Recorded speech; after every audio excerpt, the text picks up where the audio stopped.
Bueno, pues son las 10 en punto. Tenemos pues 34 personas acompañándonos en esta reunión.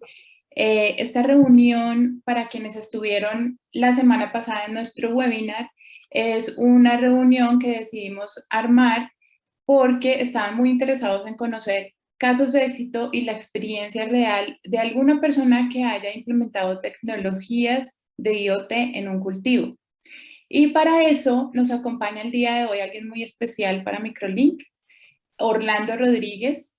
Orlando es biólogo de profesión, pero yo lo definiría como una persona estudiosa e intelectual que siente un amor inmenso por el tema de la biología y por la ciencia, pero también por la tecnología y por todo lo que son las telecomunicaciones.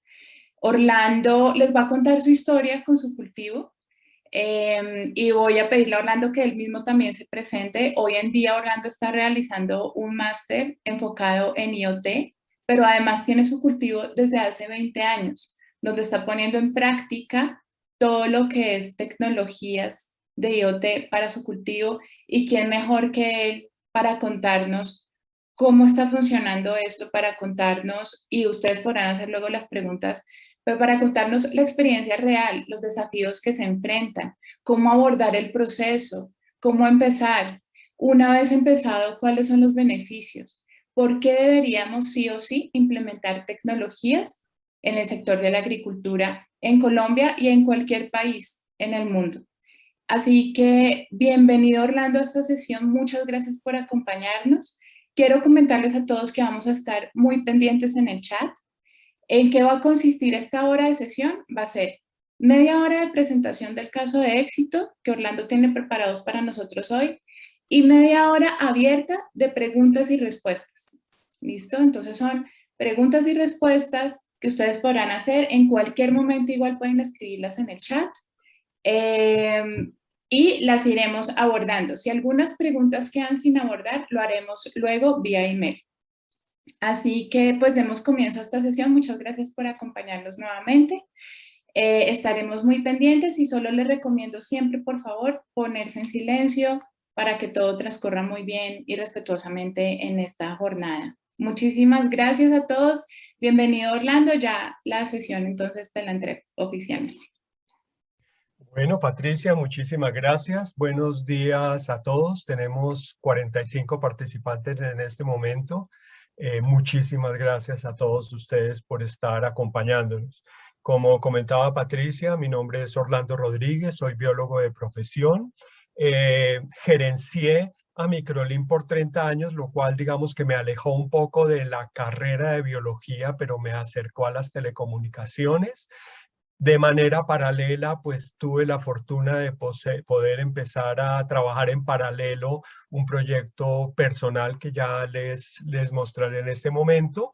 De manera que cuando entregué la gerencia a cumplir los 30 años de la empresa y de dirección de la empresa, pude dedicármele ya bastante de lleno a unir, digamos, combinar lo que es la tecnología de las comunicaciones con la biología. Entonces, pues son como mis dos centros de trabajo y pues a Dios gracias he podido combinarlos con la ayuda de Microlink y de los profesionales que hay al interior. A nivel de biología y digamos de agricultura, pues como comentaba Patricia, estoy a borde de terminar una maestría en agricultura de precisión con la Universidad de Ávila. En 2 meses ya debo entregar el trabajo final. Aparte de eso, acabo de recibir la dirección científica de la Estación de Ecosistemas de Alta Montaña de Suachoque, un proyecto muy lindo que combina esfuerzos de la Alcaldía de Suachoque, los Rotarios y la Fundación Amigos de Suachoque. Aparte de eso, soy miembro de la Asociación Colombiana de Botánica, muy relacionado con el Missouri Botanical Garden para los temas de cultivo de anturios. Y aparte de eso, vinculado con la Universidad del Bosque, particularmente con el Instituto de Neurociencias, desde el cual dirijo un bello programa de charlas que se llama La Hora del Saber. Lo que les comento entonces, o lo que quiero compartir con ustedes son las experiencias que he desarrollado en la Reserva Pasiflora. Luego, y concretamente en el proyecto Anturium. Luego vamos pues con esto, si es que nos...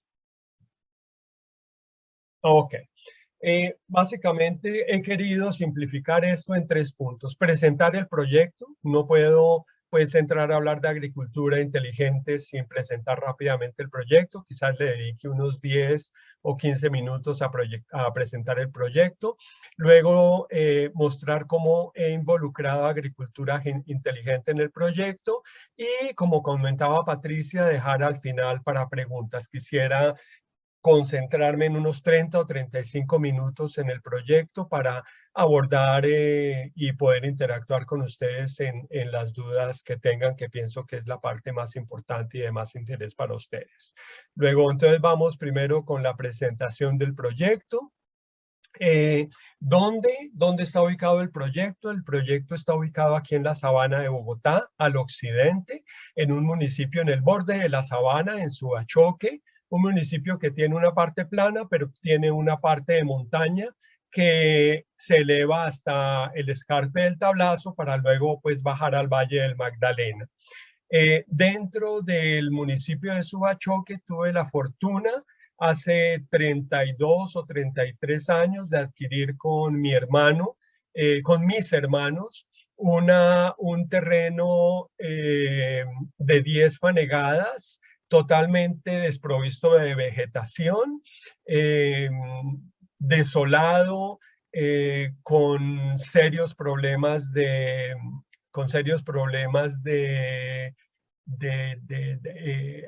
digamos, como ecológicos. Finalmente empecé a trabajar esto en un proyecto macro que involucra revegetalización, restauración y reforestación y restauración ecológica. Son 3 temas. Revegetalización, porque, como les comentaba, tuve que empezar a trabajar en roca desnuda, en piedra desnuda, arcillas muy ricas en aluminio, tóxicas, venenosas para las plantas.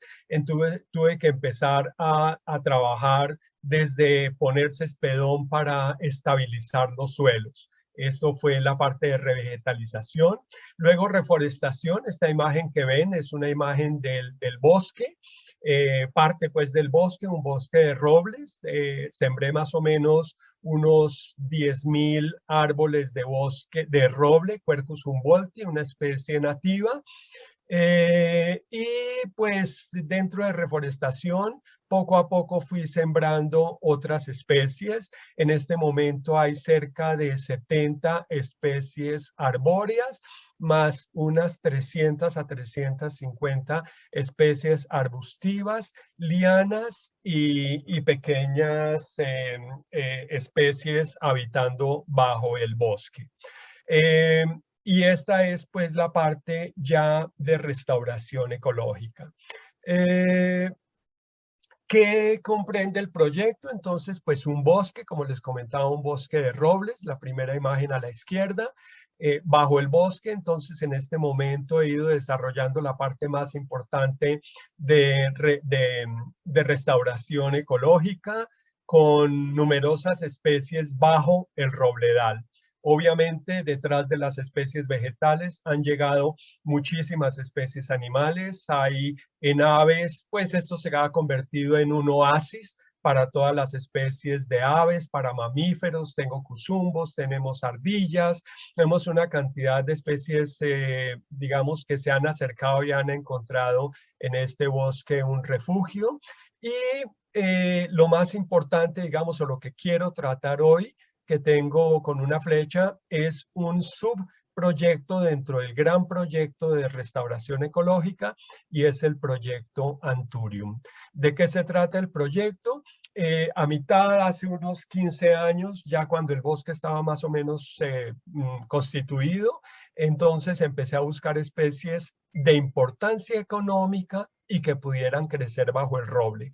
La idea no es un bosque para tumbarlo y sacar madera, mucho menos para tumbarlo y sembrar papa. Este es un bosque en el que yo quiero explotar. Quiero explotar económicamente con especies que crezcan bajo el robledal. Ensayé muchas cosas.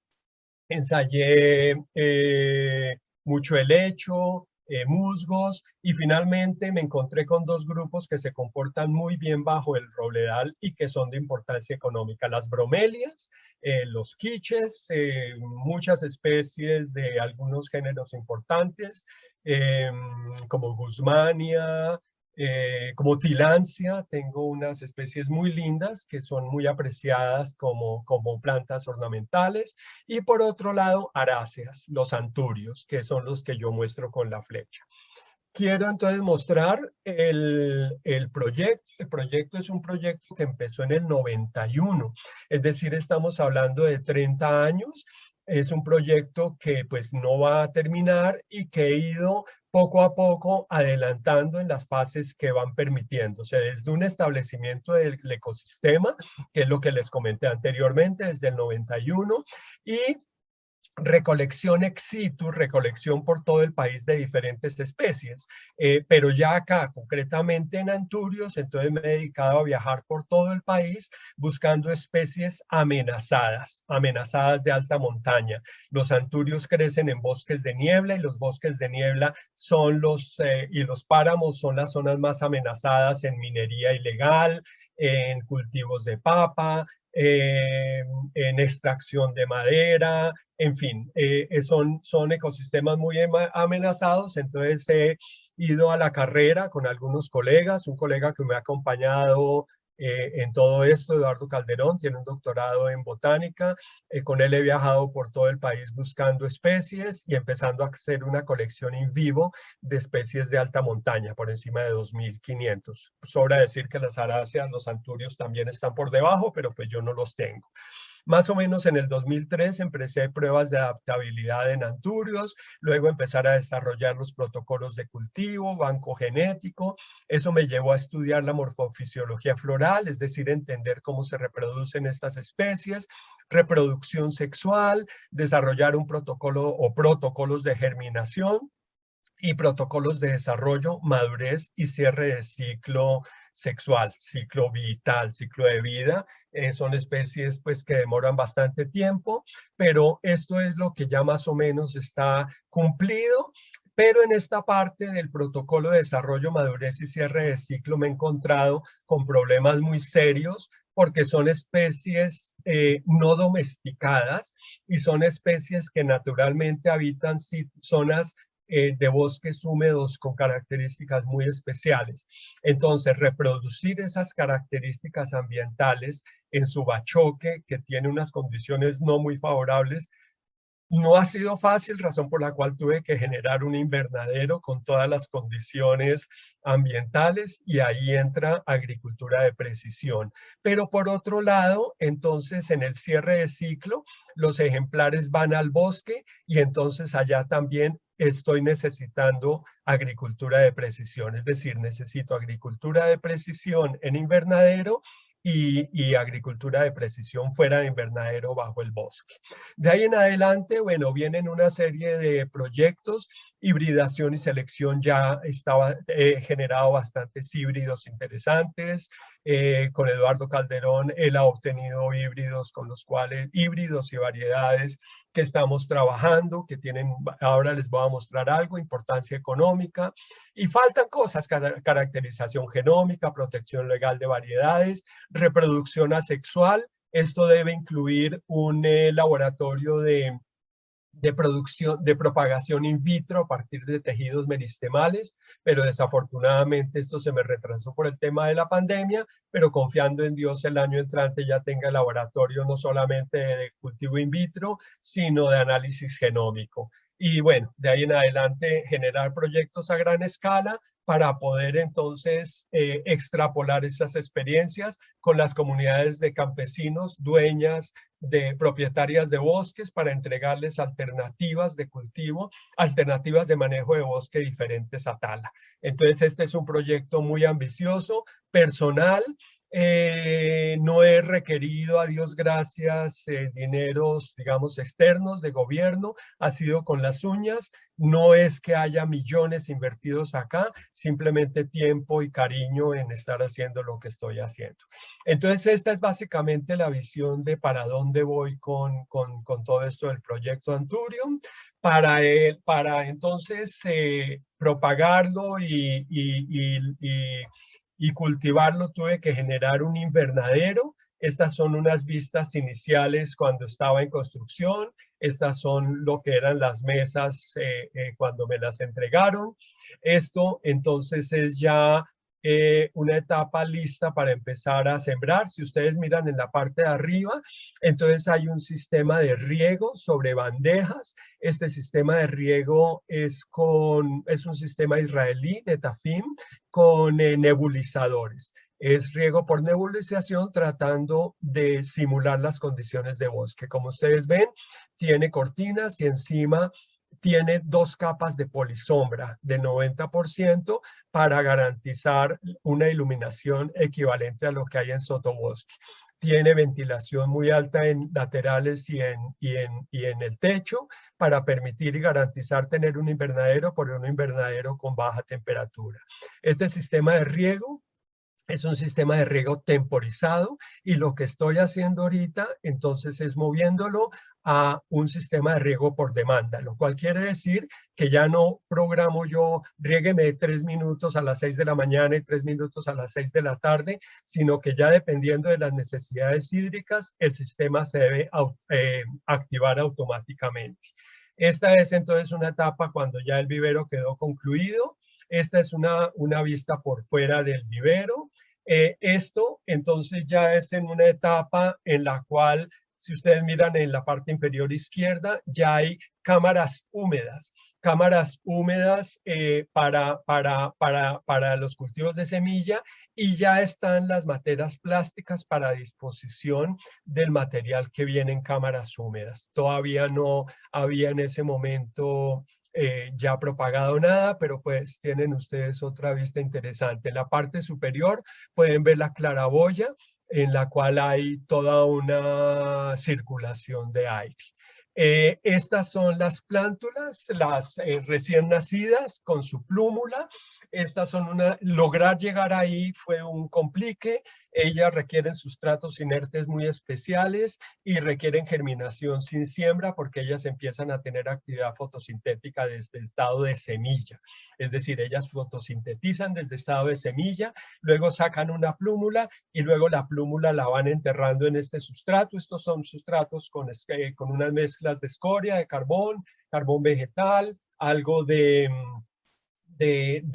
medios inertes, vermiculita, y en general son unas fórmulas pues que poco a poco se han ido desarrollando para la germinación en cámara húmeda. Esta ya son las cámaras húmedas. Sí, estas ya son las cámaras húmedas con las plántulas. Ustedes pueden apreciar la salud de las plántulas. Ahí hay una reglita pues plástica muy liviana para no dañarlas, simplemente para que tengan una idea del tamaño de las cámaras húmedas y de las densidades de germinación. De ahí entonces acá hay otra vista de estas plántulas un poco más en detalle, con 2 o 3 hojas, es un desarrollo temprano, y luego viene a un trasplante, a un primer trasplante a las materitas plásticas que yo les mostraba. Este vivero tiene capacidad para 3.500 materas de este tamaño. Esta es la primera etapa. Detrás de esto, entonces ya vienen etapas más avanzadas.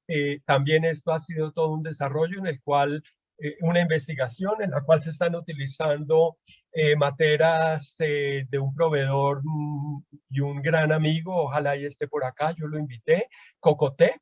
Ellos tienen desarrollo, uso de fibra de coco del Golfo de Urabá para generar este tipo de materas. Valga valga la cuña, y me ha funcionado muy bien. Germán, el dueño de Cocotec, me ha acompañado en toda esta investigación. Los sustratos ya tienen algo o tienen buena parte de fibra de coco, así como las paredes, lo cual da una ventilación enorme.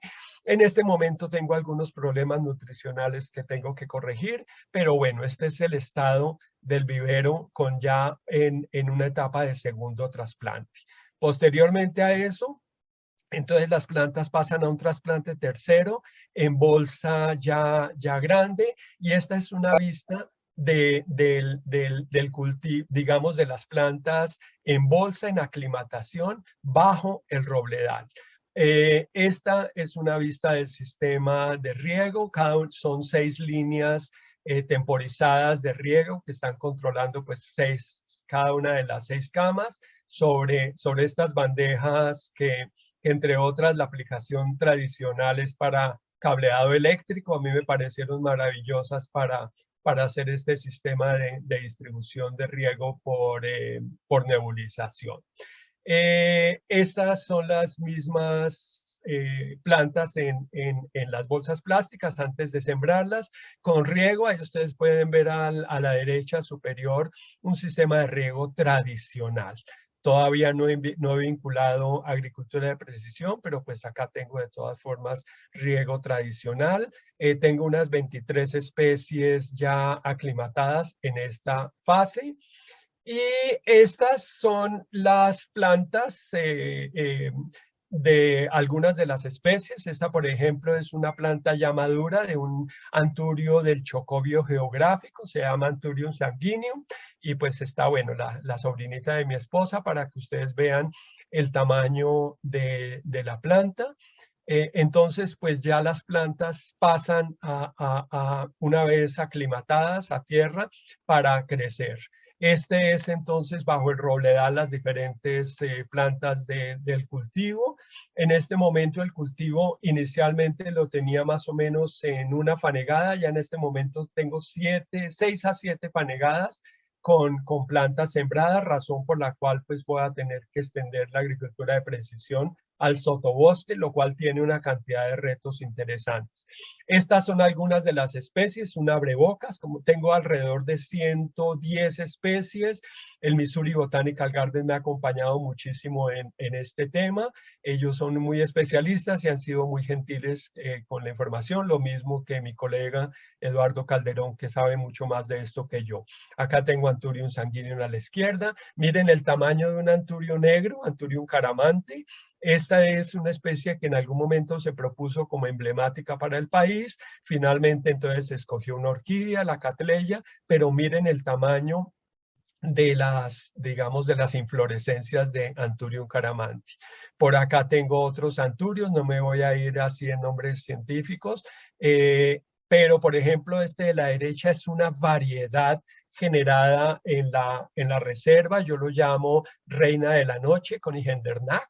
Reina de la Noche es absolutamente negro, es una variedad muy bella de Anthurium caramante, la cual tengo solamente un ejemplar, razón por la cual pues voy a tener que hacer una propagación vegetativa a partir de tejido meristemal, por lo cual es el laboratorio que les contaba que tiene que ser la próxima fase.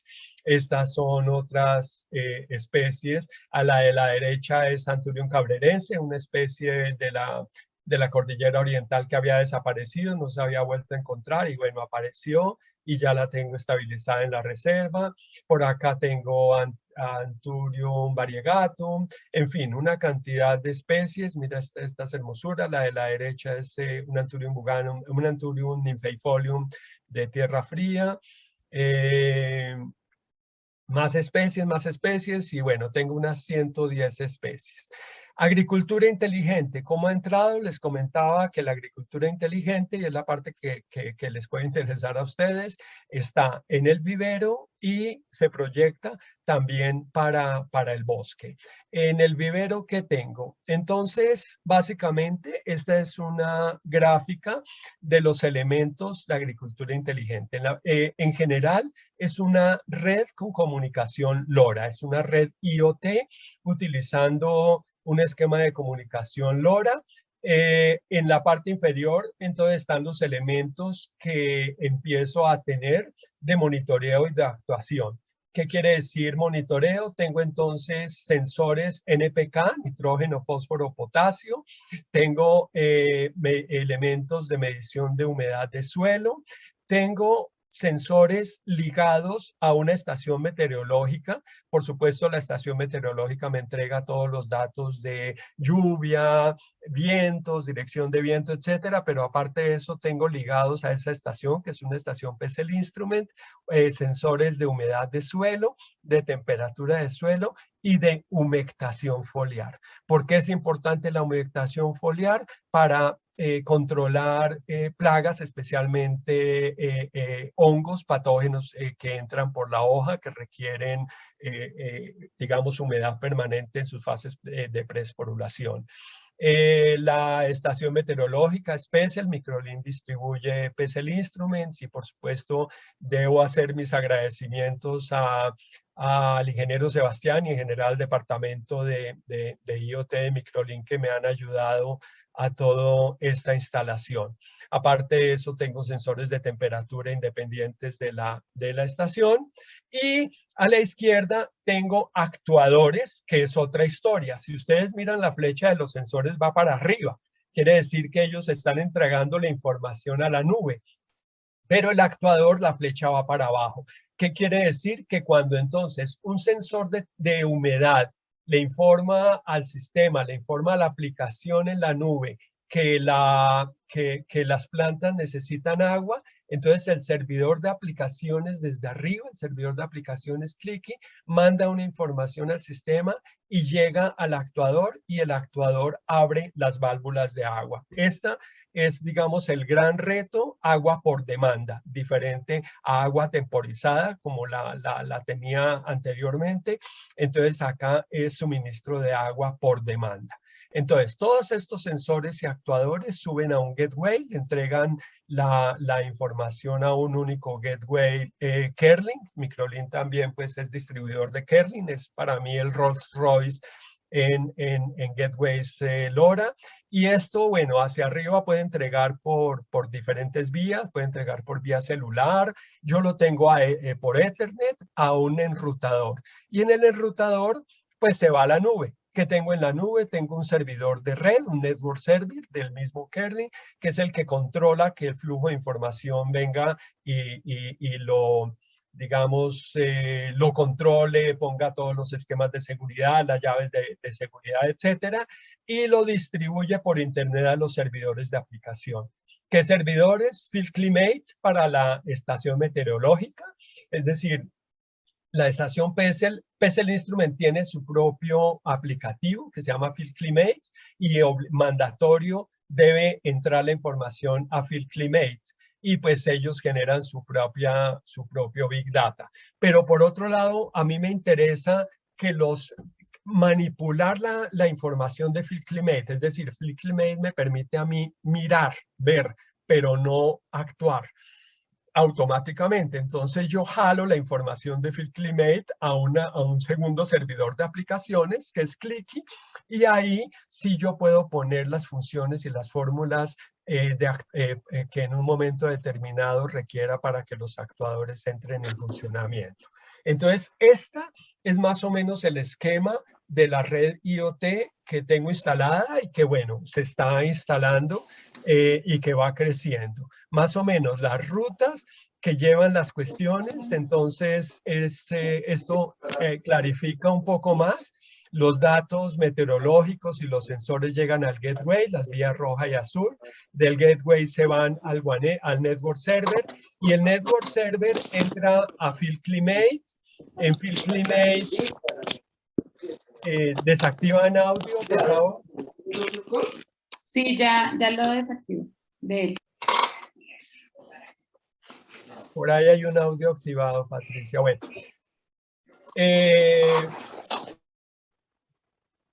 Ok.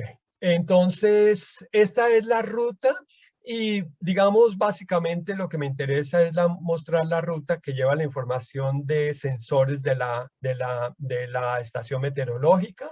Esto de la estación Meto se va al gateway, del gateway al servidor de red, WANESI.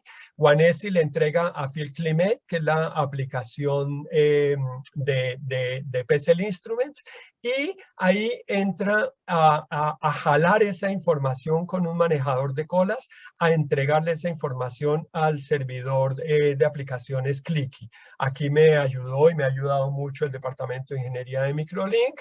Este servidor Clicky, entonces, pues le entrega la información al usuario, en este caso me entrega a mí, pero por otro lado, se puede devolver por la flecha verde al servidor de red WANESI, del servidor de red al gateway y el gateway por la flecha verde al actuador LoRa para que me active las válvulas.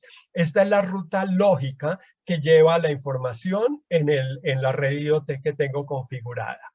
La estación meteorológica, como les decía, es una estación PCL Instruments. Esta es la estación en el techo del vivero.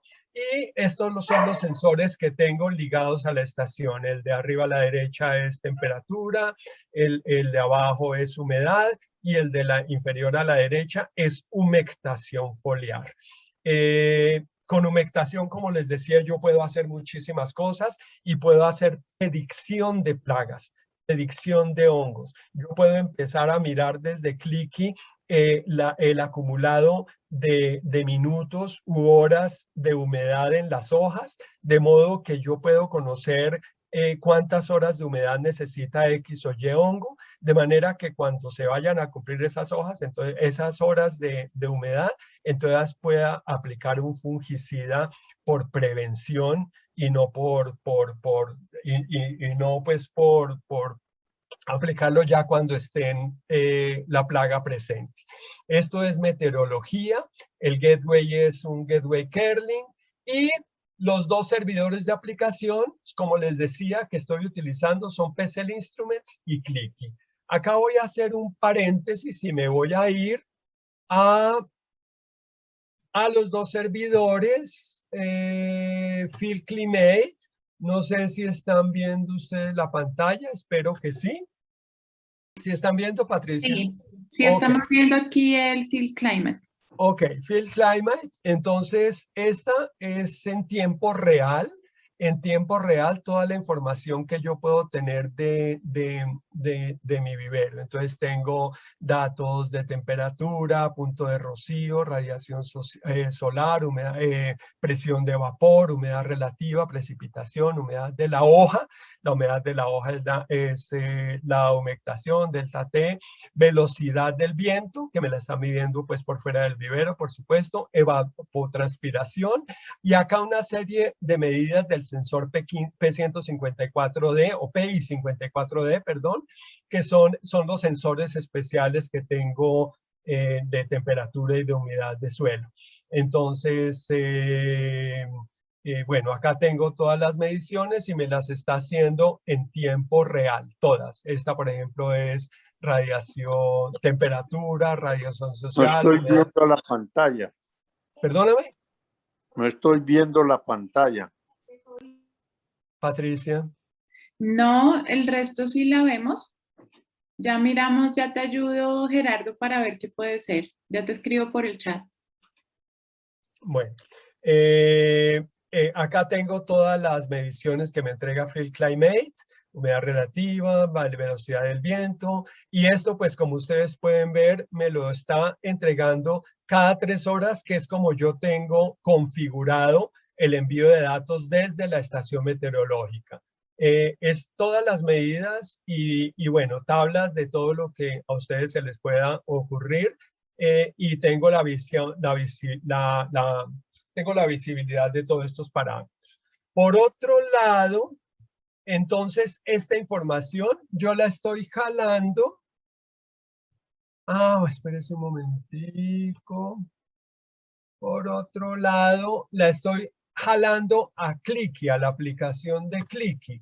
Entonces acá ya yo esta información de PCL Instrument, de Field Climate, la puedo jalar a Clicky y ya algo interesante, más que estar viendo lo mismo que me está mostrando Field Climate, lo interesante de esta es que entonces yo puedo ponerle fórmulas, funciones a esto. Por ejemplo, en humedad, yo puedo decirle a Clicky, bueno, cuando la humedad me pase, o cuando la humedad me baje, esté por debajo del 60%, dispáreme los actuadores para que se me abran las electroválvulas. Esta es digamos, la importancia de esto, pero por otro lado, Clicky me permite entonces poder generar modelos de aprendizaje, modelos de inteligencia artificial para predicción, modelos predictivos de plagas, el que le decía de hongos, pero no solamente para hongos, en general modelos predictivos.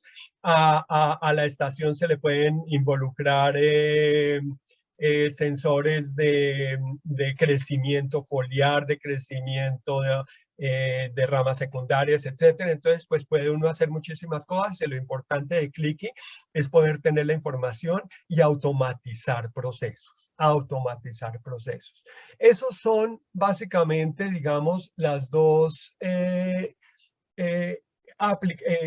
servidores de aplicación que tengo para el vivero.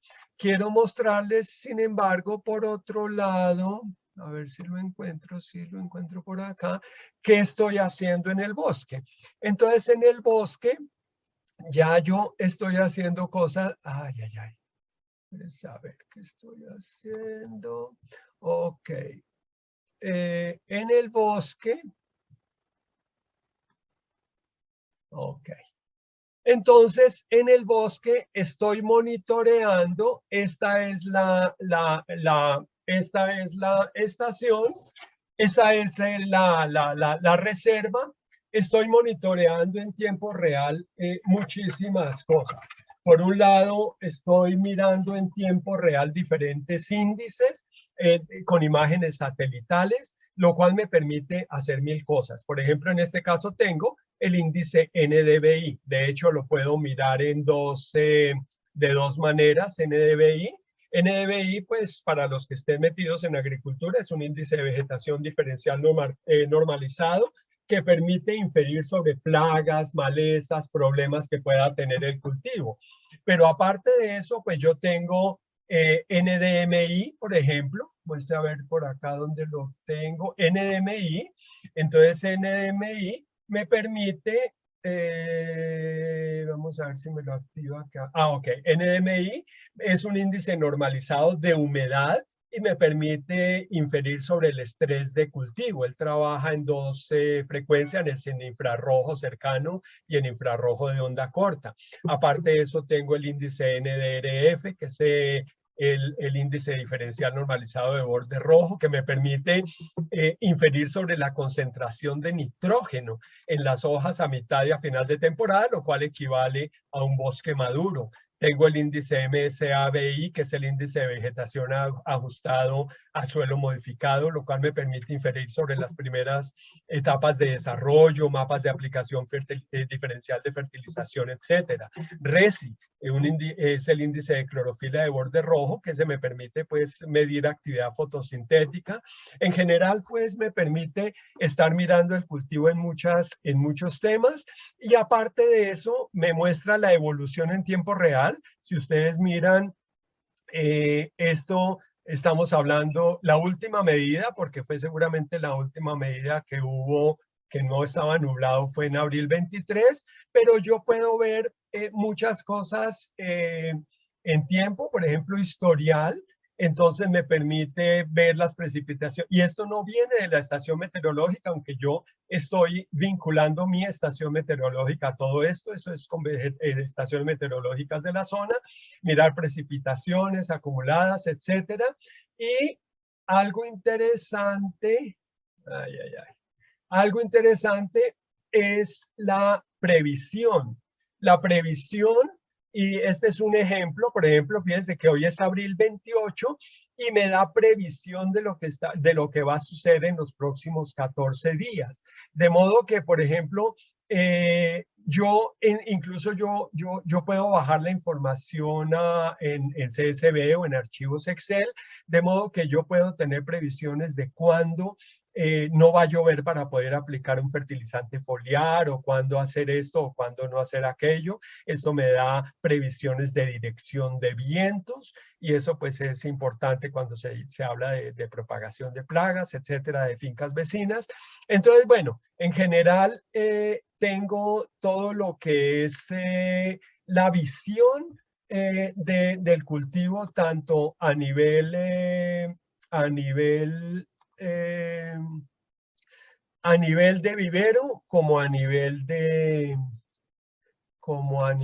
ok, acá la tengo otra vez.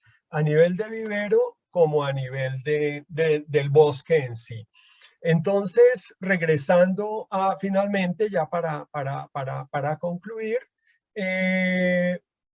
lo que se viene más adelante, puesto que ya el cultivo de Anthurius bajo el robledal se me ha aumentado, entonces hay que involucrar, así como estoy involucrando riego por demanda en el invernadero, entonces acá voy a hacer fertirriego de precisión bajo el bosque. Ya aquí son otros equipos, otras necesidades, pero bueno, ya estoy en esas. A Dios gracias, pues hay un reservorio de media fanegada en la parte inferior de la reserva. Luego, pues en principio, la fuente de agua no debería ser un problema.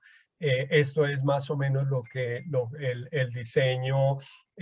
Ya aplicando, en ese momento tengo 17 parcelas al interior del bosque, entonces cada una de ellas va a tener pues sus sistemas de riego específicos con mandos controlados. Ya esto va a ser en otra tecnología, no va a ser LoRa, va a ser por celular, GSM, pero bueno, eso viene más adelante.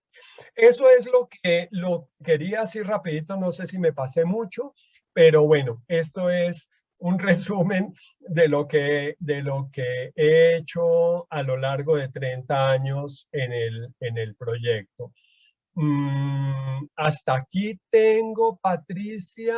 Voy a dejar de compartir y ya estoy por acá con ustedes. Pues Orlando, muchísimas gracias. Sí, nos pasamos un poquito, pero no te quería interrumpir porque lo que estabas mostrando me parecía muy interesante para toda la audiencia, para las personas que nos acompañan, y era justamente ver cómo logras hacer ese monitoreo de todas esas indicadores que necesitas para una agricultura de precisión. Entonces, tenemos muchas preguntas y me gustaría invitarte, Orlando, a que las revises, más o menos desde las 10:22. Estamos teniendo preguntas muy concretas para ti. Ok, voy a mirar el chat y si les parece, voy a ir revisando así rapidito las que considere como más relevantes, y trato de responderlas al menos. Y si no puedo responder alguna, pues el compromiso nuestro es esto: lo convertimos en un cuestionario de preguntas, y las respuestas ya más juiciosas y más completas las compartiremos con todos ustedes para que puedan tener las respuestas. Es decir, muchas preguntas no serán de una sola persona, sino de interés común. Bueno, vamos a ver. Ok, lo primero, ¿qué es IoT? IoT es Internet de los objetos. ¿Qué son objetos? La idea es que Internet, cuando surgió, pues se comunicaban las personas como nos comunicamos nosotros ahorita en Internet. Sin embargo, ahorita hay más objetos conectados a Internet que personas. ¿Qué son objetos? Un sensor de temperatura, una alarma de la casa, un tractor es un objeto, incluso con el debido respeto, un operario de un tractor con su celular es un objeto ligado a Internet, porque entonces se puede tener información de dónde está, de en qué parte del cultivo está, si está montado en un tractor o no. Entonces, todos los objetos, todo lo que puede comunicar información o recibir información de Internet se convierte en objetos. Hoy en día hay más objetos conectados a la red que personas. Entonces, pues espero haber respondido rápidamente por eso. Internet of Things. ¿Qué más? Uy, espérese, bajo poquito a poco.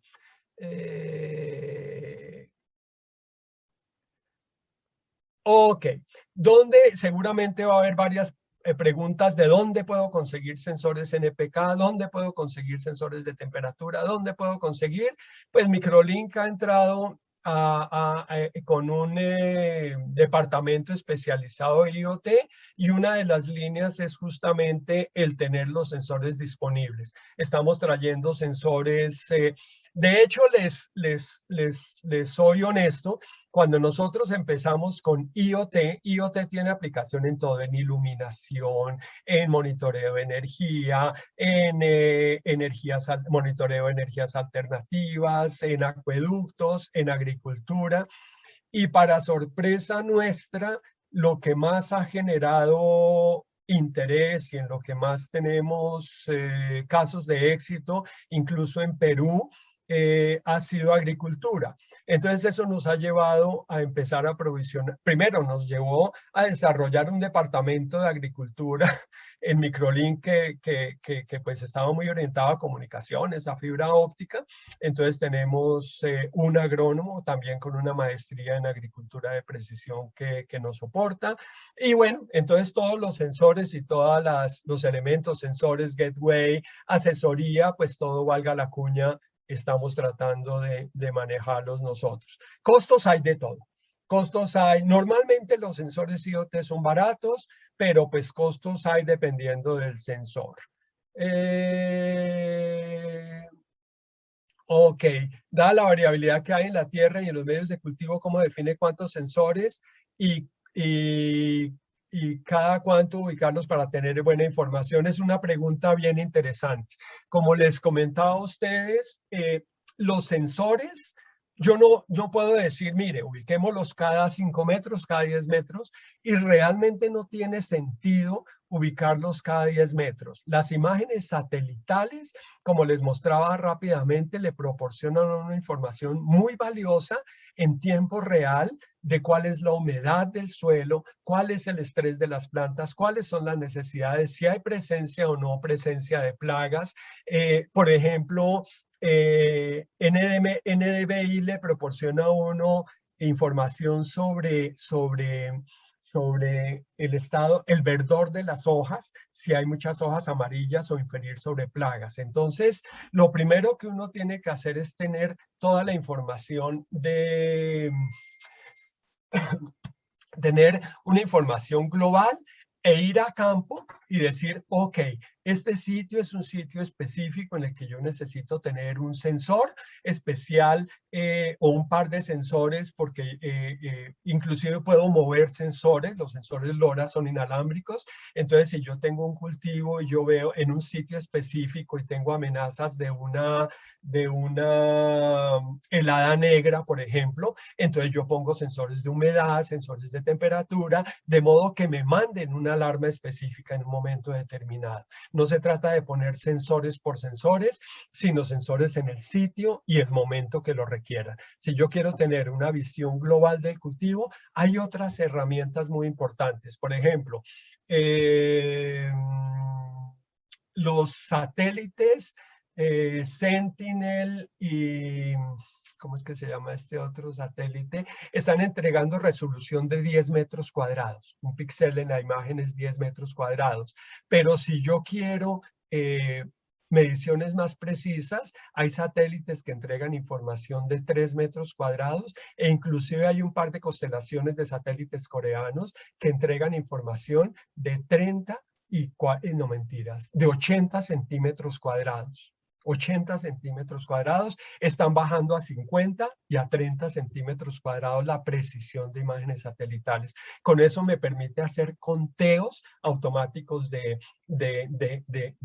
plantas, por ejemplo. Yo puedo vincular esa información a un sistema de inteligencia artificial en el cual yo pueda contar las plantas de fresa sembradas e inclusive inferir sobre probables cosechas, porque yo puedo diferenciar por color cómo andan las fresas, y eso lo puedo estar haciendo desde satélites, ¿se imaginan ustedes?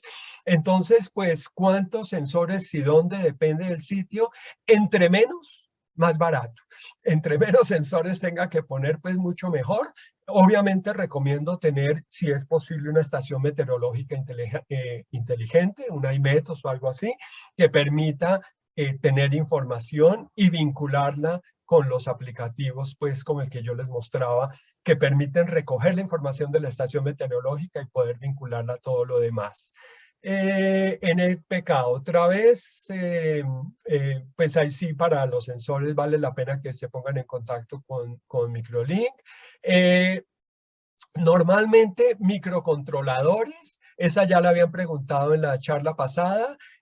Si uno quiere hacer, si uno es ingeniero electrónico y cacharrero, puede meterse con Raspberry Pi o se puede meter con Arduino y empezar a hacer pruebas de concepto, empezar a hacer pilotos. Pero la verdad, salvo que no quiera hacer un desarrollo por negocio de un sensor, ya existen en el mercado. Entonces, y son baratos. Si yo me pongo a hacer unos sensores con unos microcontroladores Raspberry, me salen 20 veces más caro de lo que los consigo en el mercado internacional, en la China, en donde sea. Entonces, realmente,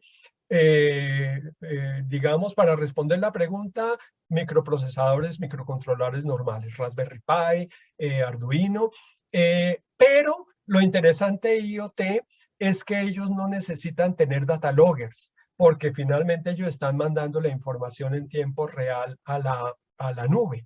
Es decir, un data logger hace un sensor muy costoso. ¿Qué es un data logger? Un sensor que no solamente sense, sino que acumula información. Y entonces yo como usuario tengo que ir cada 8 días a bajar la información con mi computador, con mi laptop, con lo que sea del data logger. La idea de esto no es esa. La idea no es tener data logger que por un lado vuelve tan costosas las soluciones, pero por otro lado las complica yo estar recorriéndome la finca bajando información de los sensores. No se requieren data loggers, no se requieren microprocesadores, solamente la tarjeta de comunicación para que el sensor vaya y se comunique con el gateway, que ya la red se encarga de todo lo demás. Tejidos meristemáticos, bueno, este ya es un tema de crecimiento, digamos un tema de biología. Meristemos son algo así como los tejidos, como las células madre humanas. Son tejidos muy primarios, muy primeros, y esos tejidos yo los saco de un pedacito de raíz, de un pedacito de hoja, de la punta de una raíz, y si yo lo cultivo in vitro, yo de ese pedacito de raíz clono a la planta madre y saco 5.000 plantas igualitas a la planta madre. Pero bueno, ya eso es un tema de biología, de botánica, etc. Esa ya la respondí. Se va a hacer un estudio de variabilidad. Field Climate, no hay que pagar. Si uno compra digamos, la estación, tiene el servicio de Field Climate completo. Es decir, parte digamos, del costo de la estación meteorológica es tener acceso a los datos y visualizarlos en un dashboard como se los mostré. Field Climate no solamente tiene un dashboard, una visualización de datos, sino que ya pagando por los servicios, tiene algoritmos de inteligencia artificial, predictores de plagas, predictores de cosechas, etc. Cobertura de red IoT LoRaWAN en Arboledas Norte de Santander. A ver, LoRa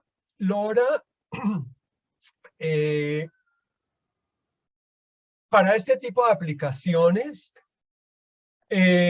normalmente la idea es que haya un proveedor de servicios, un Claro, un Telefónica, que tengan su red LoRa, o el equivalente a LoRa tradicionalmente que se vende por servicio es Sigfox. Sin embargo, nosotros empezamos tratando de quitarnos de encima el problema de una instalación propia LoRa con Sigfox, pero la verdad que acá en Colombia no es que sea muy eficiente, no tienen una gran cobertura. Entonces, LoRa lo instala uno.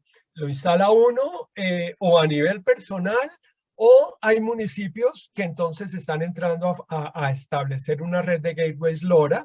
Hay un municipio en el que estamos tratando de trabajar y es en la zona de Villa de Leyva para hacer cobertura de toda esa zona con LoRa.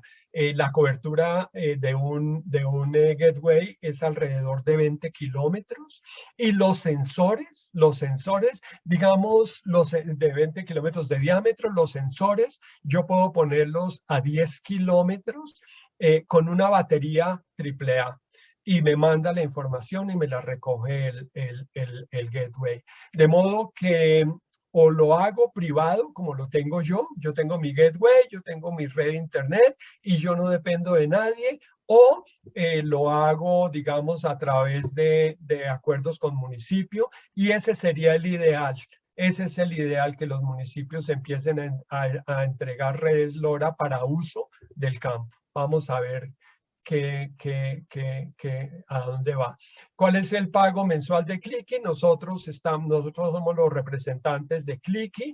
Esa es una empresa, digamos, fuera del país, es una empresa chilena. Nosotros somos los representantes de Clicky aquí en Colombia y podemos asesorarlos para, o bien desde su servidor de red, mandar directamente información a Clicky, o si lo que quieren es meteorología, jalarla del servidor FieldClimate. ¿Qué más?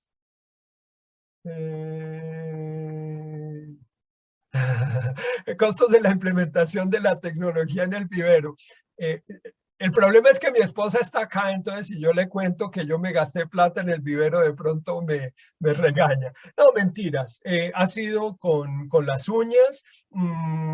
Depende, obviamente. Es un vivero relativamente pequeño, tiene 8x12, pero me da una capacidad de 3.500, de un desarrollo de 3.500 plantas.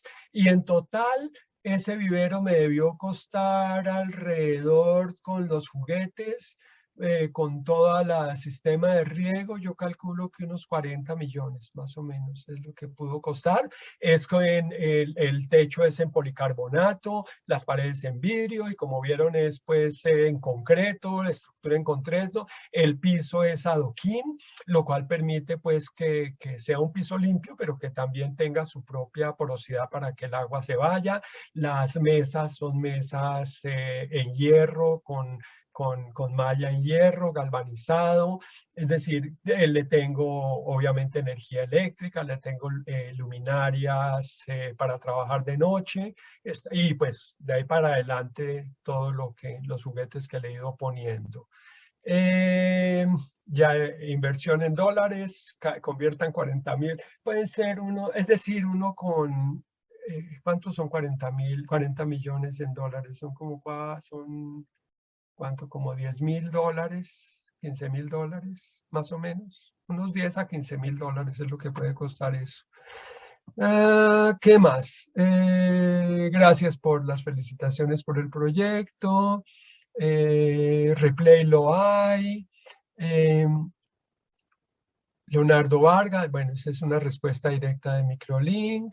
Sensorización, compartirla, suscribirse. Y creo que ahí fue todo. Creo que con alguna limitación sobre la altura del nivel del mar. No, para nada.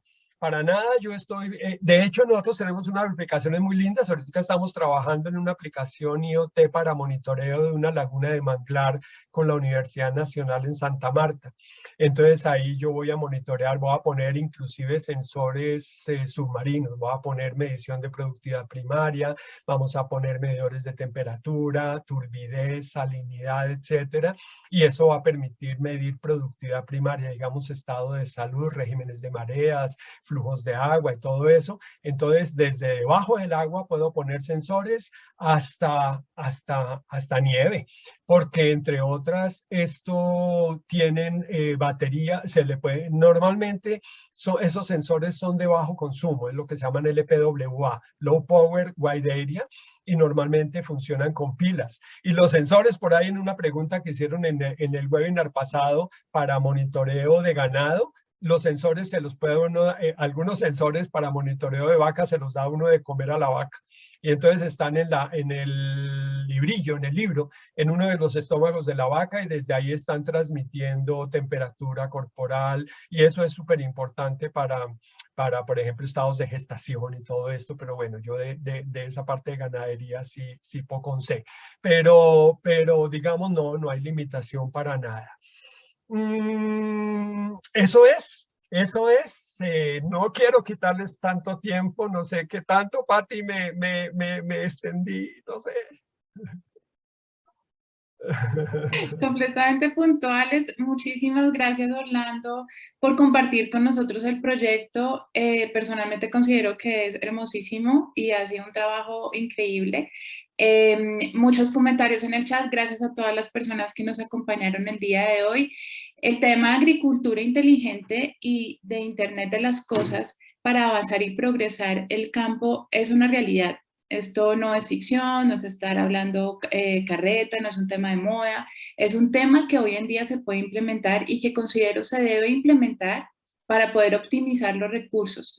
El sector del campo, de la agricultura, bien sea desde las plantas o desde los alimentos o desde los animales, está enfrentando muchísimos desafíos, tienen que ser cada vez más productivos en una menor cantidad de espacio y adicionalmente siendo muy, pudiendo ser coherentes con el tema del medio ambiente. Así que los desafíos son gigantescos.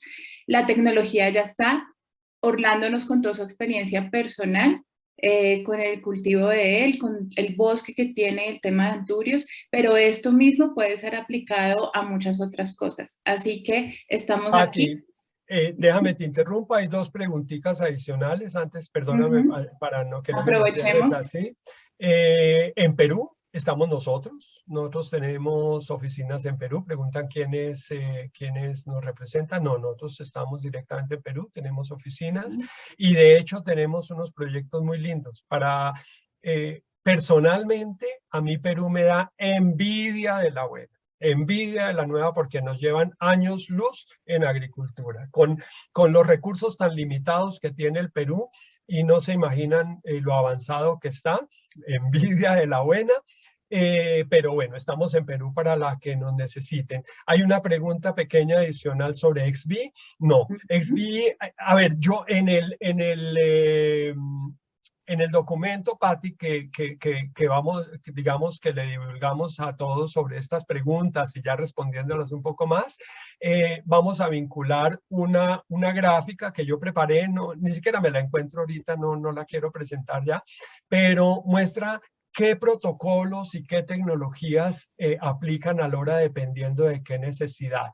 Desde cuando yo tengo censado de centímetros, entonces yo tengo NFC, que es Near Field Contact, entonces yo puedo tener sensores, digamos, si yo tengo aplicaciones en una bodega y yo quiero verificar dónde andan mis cosas, entonces yo tengo ya sensores que tienen alcance de 2, 3, 4 metros. XB,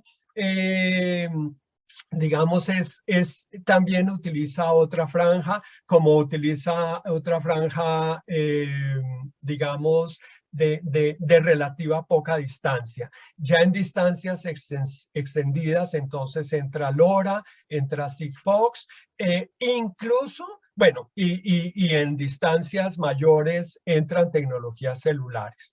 Nosotros, Microlink, tiene, digamos, firmado un contrato con Telefónica para manejar la información celular por vía GSM. Es decir, nosotros podemos vender canales IoT, vender tráfico IoT, jugar con todo esto, y eso es celular. Y si lo que queremos es distancias de verdad grandes, si lo que yo quiero es hacer monitoreo, por ejemplo, ahorita, qué pena, Patricia, pero déjame hablar. En el llano, en Casanare, están los proyectos más grandes de arroz en Colombia. Y resulta que el 80% del Casanare no tiene red celular, no tiene un bendito 2.5G. La cobertura celular en Colombia es una tragedia en el campo. Yo en Suachoque, no se imaginan ustedes el problema que tengo dentro de la sabana de Bogotá para tener un 2.5G en Suachoque. Entonces, imagínense en el llano.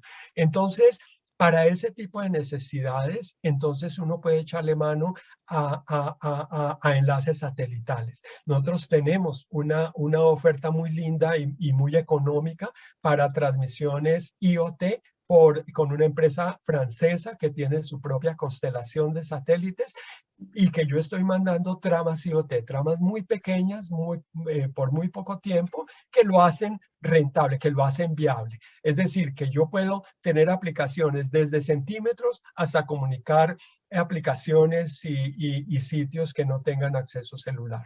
Eso es. Muchísimas gracias. Exacto, justamente Kineis era de quienes estabas hablando, así que tenemos ese tipo de soluciones también y por temas de tiempo debemos cerrar, pero muchísimas gracias a todos por su interés, continuaremos en contacto con ustedes, pueden escribirnos al email que están en el chat, a Eric Tamayo en Perú y a Leonardo Vargas aquí en Colombia. Estamos aquí para ayudarles y ser sus aliados en ese camino de implementar tecnología para avanzar su cultivo. Lo que necesiten por mi lado, también ahí quedó mi teléfono, mi celular, mi correo, cualquier cuestión que necesiten igual. Y pasada la pandemia, si quieren hacer una visita a la reserva, con muchísimo gusto, estamos para recibirlos y para compartir estas experiencias que tenemos. Muchísimas gracias. Muchas gracias a todos. Continuaremos en contacto. Gracias. Feliz Bueno, día. chao a todos. Vale.